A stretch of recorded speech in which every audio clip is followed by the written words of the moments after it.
Hi there, and welcome to the Gas Conversations, the series where we make sense of conversations shaping the Nigerian gas industry, one conversation at a time. Today, I'm joined with the head of logistics, Stanley Aina, and we will be unpacking logistics in LPG. We're looking at the challenges, the strategies, and everything that keeps gas moving across the nation. All right, hello Stanley, and welcome to the Gas Conversations. I'm thrilled to have you grace our chair. How do you feel? Thank you, I feel great. Thanks for having me. Glad. All right, before we jump into the deep conversations, I just want to ask, when you see our trucks on the road, do you go, oh, that's my baby? Or, another long day on the road? Well, in as much as I still get that gut feeling of reaction of, I feel like those are my guys. Yeah. Such a team player. If you know, you know. All right. Thank you very much, Stanley. So to begin this conversation, I think the first question I'm going to ask you is, can you break down what LPG logistics looks like from terminal to end user? Okay. LPG logistics from terminal to end user basically encompasses the planning from beginning to end.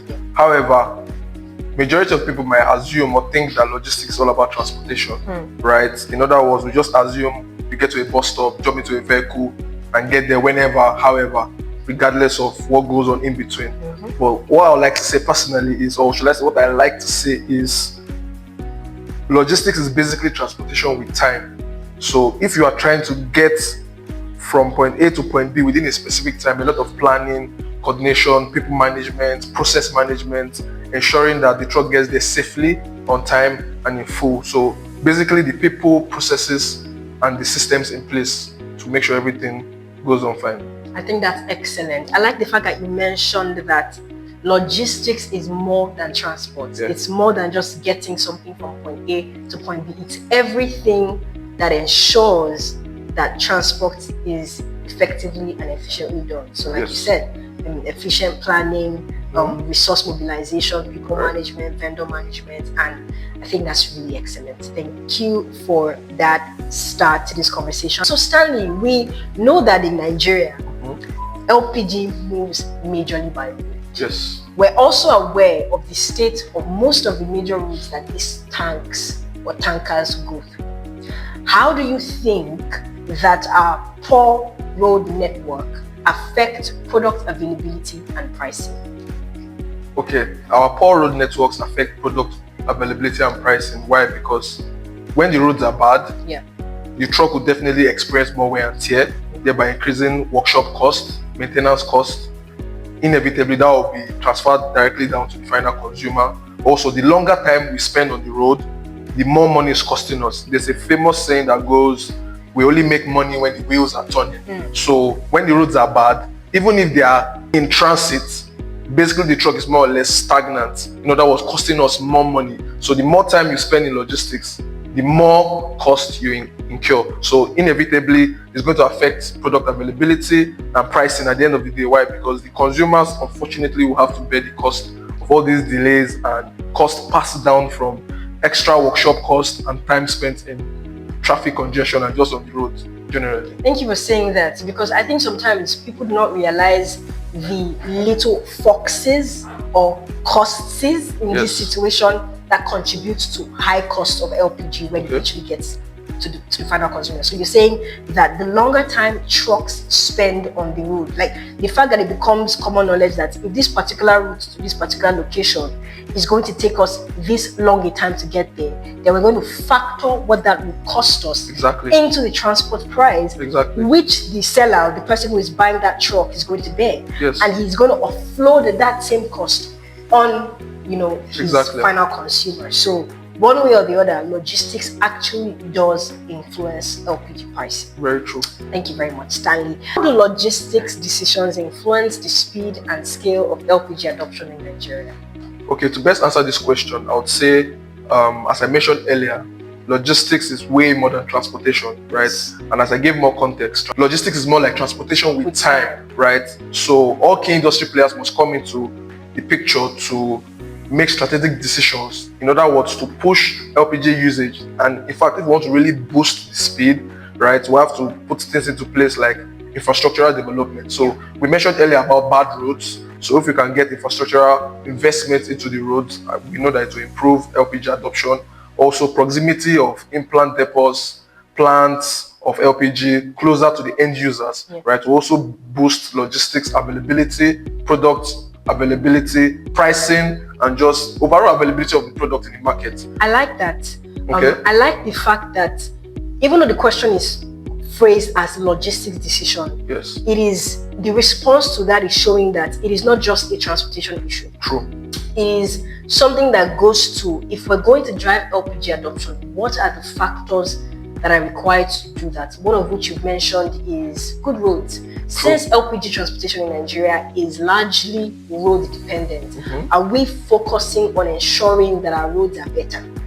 Are we focusing on ensuring that there are better road networks, and is there multiple ways to get to a particular place? Are we saying that, you know what, rather than focusing our storage terminals or our processing plants in only commercial hubs, we're looking at venturing into other locations just so that, you know, there is accessibility there, because people will not necessarily demand for what they do not think that they need.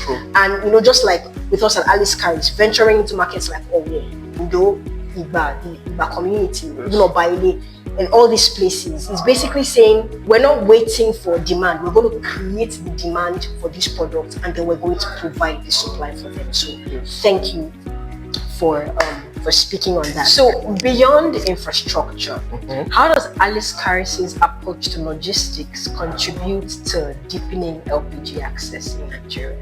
Okay, we as Alice Caris, right, we like to come from an angle of being very unique, right? And we pride ourselves on the value-added services we bring. So outside of the bad infrastructure, right, to edge off, or should I say, to fight off against bad infrastructure, we put some other key processes in place to ensure that we provide that value-added customer service, right, to our end users. So part of the things we do is we have a very robust workshop where we carry out corrective and preventive maintenance. Also, we employ technology as a tool to help us to track the trucks from point A to point B. In other words, for disclosure sake, if you are my end user, I can literally tell you at every point in time exactly where your truck is, where your product is, when it will arrive to you, right, when it will leave, if you're going to experience any delay. So also part of the technological advancement we've employed is also using the e-lock process to help reduce shortages and pilfering on our products. And then our overall people and process management is very key.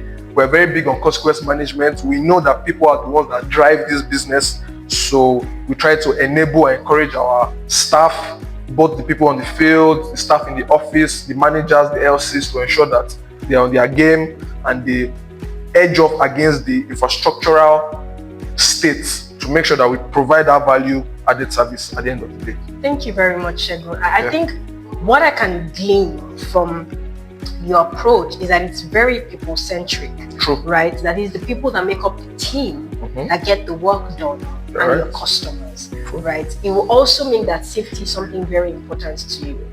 So there are probably frequent meetings to, you know, make sure that safety is not just something we talk about, but something that's second nature. Can you speak to that? Yes, actually, safety is actually the backbone of what we do, right? If you think about it, safety is very crucial to our operations, which is actually part of the key process management we've put in place. Now, to put it into more context, for discussion's sake, if you carry or you fulfill 10,000 orders in a year and you have just one incident, unfortunately, without putting the right safety in place, every other achievement you've made, just that one incident can lead to tarnishing your image and ruining basically. So safety is actually very key to us and the backbone of what we do. Thank you very much. I really like that. So your unique approach is that you are people-centered, and everything with the technological advancement, the emphasis on safety, and, you know, customer engagement and people management is that we would be a people, or our team will be a people who give our customers the best of experiences. Thank you so much, Stanley. It was great chatting with you, and I love the perspectives and light you've shed on, you know, logistics and how gas moves around the country. Thank you for taking out the time to be here. Thank you for having me. All right, so we have come to the end of this episode of the Gas Conversations, and you would agree with me that it was insightful, it was educative, and you've learned a thing or two.